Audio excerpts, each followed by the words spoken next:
Assalamualaikum warahmatullahi wabarakatuh. Bagaimana kabar kalian? Alhamdulillah, semoga dalam keadaan sehat dan bahagia. Semoga Allah Subhanahu wa Ta'ala senantiasa memberi nikmat, sehat, iman, dan takwa kepada kita semua. Amin, amin, ya Rabbal Alamin.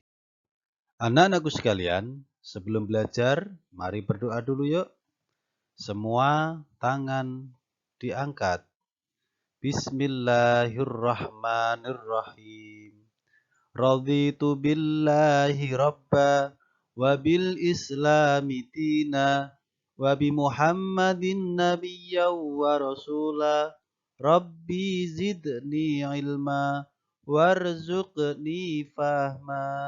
Amin amin ya rabbal alamin.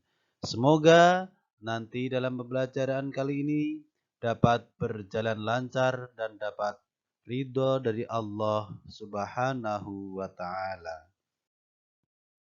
Anak-anakku sekalian, hari ini kita memasuki bab ketiga mata pelajaran fikih, yaitu sholat bagi orang yang sakit. Anak-anakku sekalian, sholat merupakan kewajiban bagi orang muslim dalam keadaan apapun, baik sehat maupun sakit. Namun bagi orang sakit sehingga tidak kuat berdiri, maka Allah memberikan keringanan. Jika tidak mampu sholat sambil berdiri, maka diperbolehkan sholat sambil duduk. Jika itu tidak mampu, maka boleh sambil berbaring. Sebagaimana dijelaskan dalam hadis Rasulullah Shallallahu Alaihi Wasallam, sholatlah sambil berdiri. Jika kamu tidak mampu sambil duduk, dan jika kamu tidak mampu sambil berbaring. Hadis riwayat Bukhari. Yang pertama, yaitu sholat dengan cara duduk. Tata cara sholat dengan cara duduk yaitu yang pertama, posisi duduk, yaitu boleh bersila atau duduk iftirash atau semampunya dan menghadap kiblat. Kedua, takbiratul ihram. Dan yang ketiga, membaca doa iftitah, surat Al-Fatihah, dan membaca surat pendek. Nomor 4 yaitu ruku. Ruku dilakukan dengan membungkukkan badan agar lebih pendek. Yang kelima, iktidal dengan posisi duduk. Dan yang keenam yaitu sujud.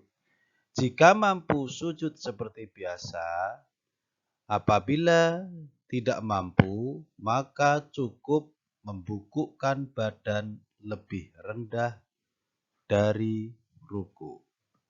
Setelah itu, yaitu nomor 7, duduk di antara dua sujud seperti halnya sholat biasa.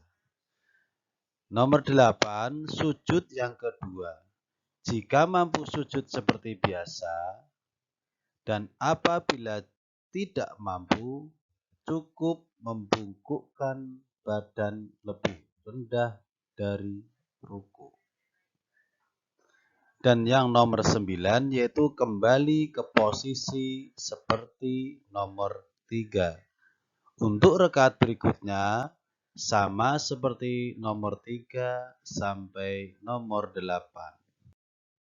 Setelah itu nomor 10 yaitu tasyahud awal dan akhir seperti halnya sholat biasa. Nomor 11 yaitu salam. Dan yang terakhir nomor 12 yaitu berdoa setelah sholat. Anak-anakku sekalian, untuk bacaan sholat dari takbiratul ihram sampai salam adalah sama seperti kita membaca surat-surat dalam sholat fardu biasa. Anak-anakku sekalian, selanjutnya adalah sholat dengan berbaring. Yang dimaksud dengan berbaring ialah tidur miring di atas rusuk yang sebelah kanan dengan membujur ke sebelah selatan. Telinga sebelah kanan tertindih oleh kepala sebelah kanan pula. Yang kedua yaitu takbiratul ihram dengan membaca Allahu Akbar. Dan yang ketiga membaca doa iftitah, surat Al-Fatihah dan membaca surat pendek dalam Al-Quran. Bagian yang keempat dari sholat dengan berbaring yaitu gerakan sholat seperti ruku, iktidal, sujud, berbaring di antara dua sujud, tasyahud dan salam, cukup menggunakan isyarat anggukan kepala atau kedipan mata. Jika semua tidak dilakukan dengan anggukan kepala dan kedipan mata, maka gunakanlah hati selama kita masih sadar. Demikianlah seterusnya hingga salam selesai.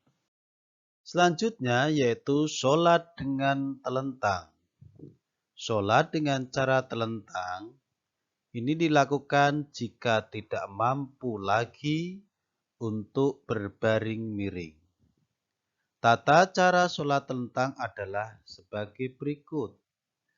Yang pertama, posisi badan telentang dengan posisi telapak kaki menghadap ke arah kiblat dan apabila memungkinkan kepalanya diberi bantal agar mukanya dapat menghadap kiblat. Setelah niat atau berniat sholat sesuai dengan niat sholat yang dikerjakan, bagian yang kedua yaitu takbiratul ihram, Allahu Akbar, dan dilanjutkan membaca doa iftitah, surat Al-Fatihah, dan surah pendek dalam Al-Quran. Selanjutnya gerakan sholat dengan telentang yaitu seperti ruku, iktidal, sujud, berbaring di antara dua sujud, tasyahud dan salam dilakukan dengan isyarat seperti menganggukkan kepala, kedipan mata, dan apabila tidak mampu dengan isyarat hati. Yang keempat, jika tidak mampu melafadzkan bacaan sholat seperti biasa, bacaan sholat boleh dibaca di hati saja.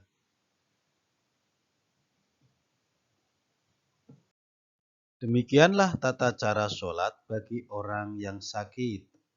Ibadah sholat tetap harus dilaksanakan dalam keadaan apapun selama akal masih sehat atau sadar.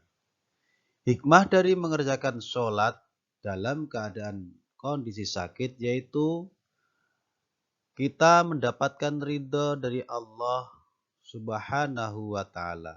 Yang kedua, mendekatkan diri kepada Allah Subhanahu wa Ta'ala. Dan yang ketiga, menyadari kemurahan dan keadilan Allah Subhanahu wa Ta'ala. Yang keempat, hati menjadi lebih tenang dan damai. Yang kelima, mendapatkan rahmat dari Allah karena tetap menjalankan kewajiban dalam keadaan dan kondisi apapun. Dan yang terakhir, hikmah mengerjakan sholat dalam kondisi sakit yaitu dapat meningkatkan keimanan dan ketakwaan kita kepada Allah Subhanahu wa Ta'ala. Anak-anakku sekalian, demikian pembelajaran kali ini. Terima kasih. Sampai jumpa kembali. Wassalamualaikum warahmatullahi wabarakatuh.